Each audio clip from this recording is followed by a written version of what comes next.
You know, the internet is packed with videos on how to live your best life. Eat healthier, work out, meditate, hustle, blah blah blah blah blah. But what if? What if you wanted to fuck things up instead? And I mean really send your life spiraling in all the wrong directions.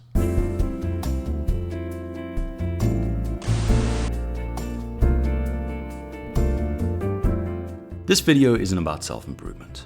Nope, it's about self-destruction. The slow, subtle ways we all sabotage ourselves without even realizing it. But don't worry, I'm going to show you how to notice these downward spirals before you wake up one day and wonder, how did it get this bad?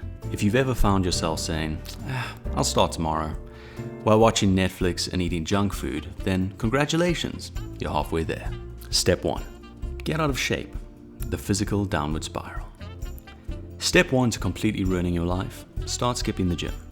Slowly but surely trade those dumbbells for donuts. Physical decline doesn't happen overnight, but a few skipped workouts and comfort food slowly snowball into something a lot more serious. There are small things you're going to start noticing, how clothes fit differently. Damn, man.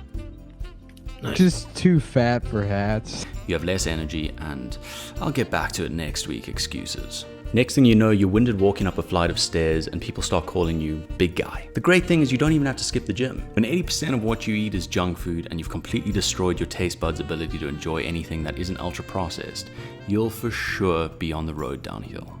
Step 2.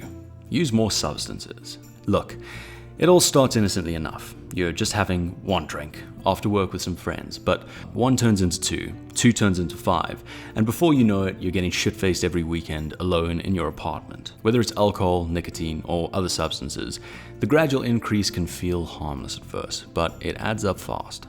There's a degree of social justification. You may think everyone's doing it, and fail to notice how you're using these substances more to deal with stress or boredom. This one can be very tricky, especially if you're not surrounded by the best people, because if you turn down that drink or that vape, they may get angry at you for not being able to loosen up and enjoy the party with the rest of them. And you convince yourself it's just for fun. You're relaxing and you're enjoying yourself, but you know you're in trouble when a hangover becomes your default setting. Step 3. Let laziness take over. Next step, get comfortable. Really comfortable. Start spending your weekends doing nothing. And I mean nothing. Laziness creeps in like a slow poison. The more you consume it, the harder it is to shake it off. You start making your bed, doing the dishes, cooking, and then you no longer do any of your projects for work, and eventually even seeing your friends becomes too much of a hassle. You learn to do just enough to get away with it, but never anymore. It's like you become an expert at finding the exact number of minutes before the deadline that you can still half-ass it and get it done. Problem is, if there's no deadline, you're never going to do it. Step 4. Start letting your relationship slip.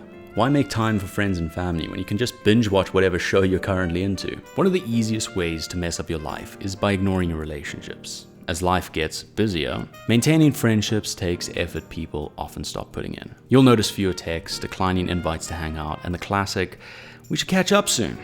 That never happens. It starts with missing a few events, and then suddenly your friends are wondering if you're even still alive.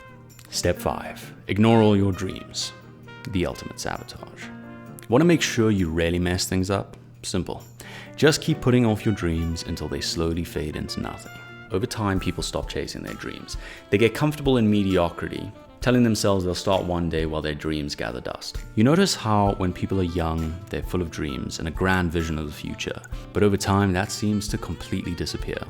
Especially any effort they may have put into their goals. All effort goes down the drain, and they keep telling themselves they'll start one day, until they stop acknowledging the dreams at all. You stop talking about your ambitions, replace long-term goals with short-term distractions, and start convincing yourself that settling is good enough.